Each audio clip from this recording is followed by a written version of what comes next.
1 hari sekali atau 2 hari sekali harus dikuras. Kalau 2 hari sekali.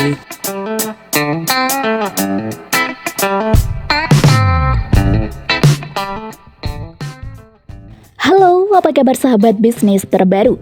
Memulai budidaya belut tidak hanya perlu mengetahui bagaimana cara memilih bibit yang benar saja ya sahabat.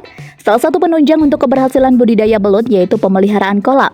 Ya, pasalnya jika kolam belut kotor dan tidak terawat maka akan mengakibatkan belut rentan terkena penyakit. Lantas, seperti apa untuk merawat kolam budidaya belut tersebut? Intip di video kali ini. Ini dia, cara merawat kolam untuk budidaya belut.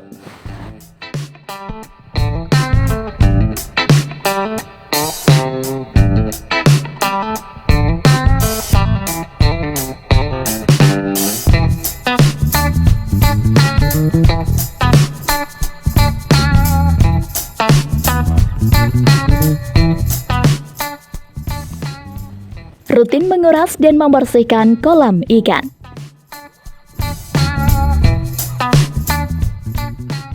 Untuk budidaya belut sendiri memang tidak mudah dilakukan oleh sembarangan orang, terlebih lagi untuk merawat kolam budidaya belut.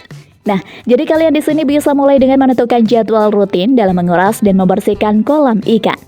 Dapat dibilang, jika langkah yang satu ini merupakan langkah paling dasar dalam merawat dan perawatan kolam ikan secara keseluruhan.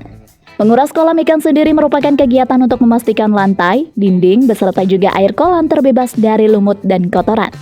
Air kolam yang keruh, penuh lumut, juga kotoran, maka akan menghambat sirkulasi udara yang ada di kolam.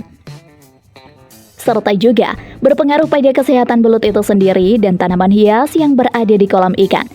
Bukan tidak mungkin jika nantinya belut akan mati jika dibiarkan begitu saja. Umumnya, menguras dan membersihkan kolam budidaya belut secara menyeluruh perlu dilakukan dalam waktu seminggu sekali. Tetapi, jarak setiap 2 minggu maupun juga 1 bulan sekali masih masuk akal jika kalian melakukannya sendiri tanpa bantuan.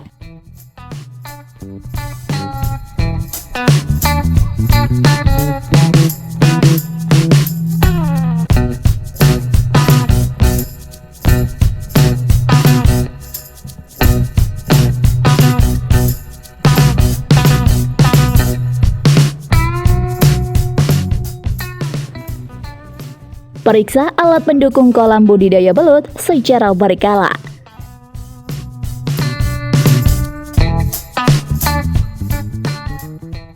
Langkah selanjutnya dalam hal memelihara serta merawat kolam budidaya belut, yakni dengan cara memeriksa alat pendukung kolam.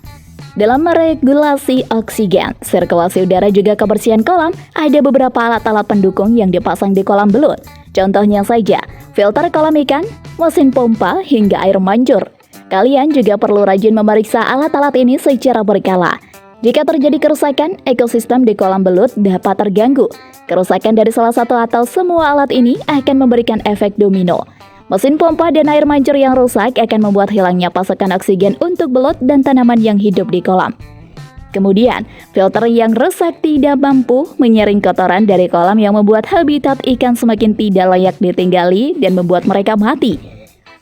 Maka dari itu, pastikan semua komponen berfungsi dengan baik.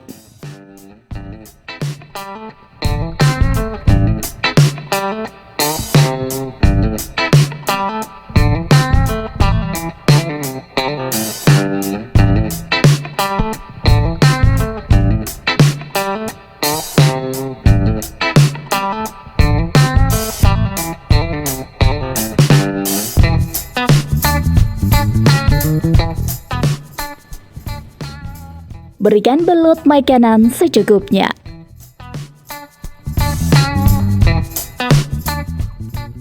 Memberi makan belut di kolam adalah aktivitas yang menyenangkan, terutama bagi anak-anak yang melihatnya. Ikan-ikan akan berenang dengan cepat untuk segera mengambil pelet yang dilempar ke dalam kolam, menciptakan gemericik air yang keras. Namun perlu diperhatikan agar pelet yang dilempar ke kolam jumlahnya tidak berlebih.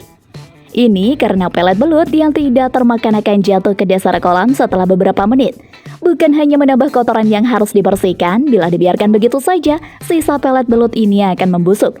Dan apabila bercampur dengan kotoran, ikan akan membentuk zat beracun bagi ikan seperti amonia. Jika Anda menyukai video ini, silakan klik like dan subscribe untuk mendapatkan video bisnis terbaru dan terupdate dari kami.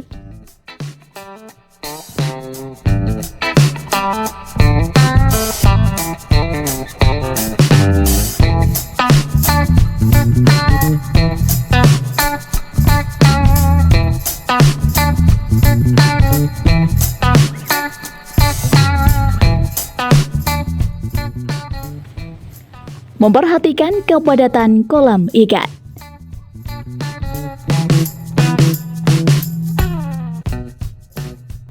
Memelihara belut dalam jumlah banyak dengan aneka warna dan bentuk memang menyenangkan. Kolam belut yang berisi spesies belut air tawar beraneka ragam juga bisa meningkatkan unsur estetika hunian. Sayangnya, kolam belut yang terlalu ramai dan padat juga tidak ideal dan bisa berakibat buruk. Jumlah belut optimal di dalam kolam ikan sendiri bergantung pada luas, kedalaman, dan juga volume air kolam. Belut yang terlalu banyak dan padat berpotensi menghasilkan kotoran dan limbah yang lebih banyak daripada yang bisa ditampung kolam belut. Selain menambah beban ketika membersihkan kolam belut secara rutin, kotoran yang terlalu banyak juga bisa berbahaya atau beracun bagi belut yang menghuni kolam.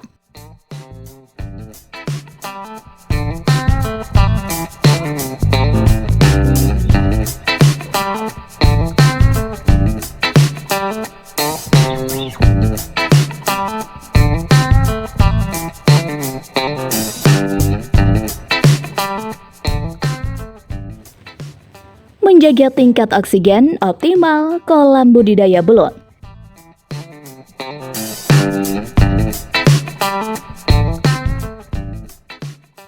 Kadar oksigen dan sirkulasi udara kolam belut harus berada dalam kondisi yang optimal untuk kesehatan ikan dan tanaman air yang ditempatkan sekeliling atau permukaan air kolam. Tanaman air yang tumbuh subur seperti teratai, eceng gondok, atau selada air bisa berperan menjadi pembersih alami kolam belut. Kehadiran tanaman juga bisa membuat habitat ikan menjadi lebih sehat dan alami. Nutrisi bagi belut pun terjaga dari tanaman-tanaman ini. Sirkulasi udara dan oksigen yang optimal juga menjaga suhu kolam ikan tetap relatif rendah dan bermanfaat bagi kesehatan belut di dalamnya. Seperti yang dikatakan di awal, merawat kolam ikan membutuhkan komitmen, kesabaran, dan ketelatenan sebagai modal utama. Kolam belut yang kebersihannya terjaga akan menghasilkan kolam belut yang sehat dan punya tampilan yang segar dan indah. Nah, apakah kalian sudah paham bagaimana cara memelihara dan merawat kolam belut? Jika iya, yuk langsung saja terapkan mulai dari saat ini ya, agar usaha kalian sukses.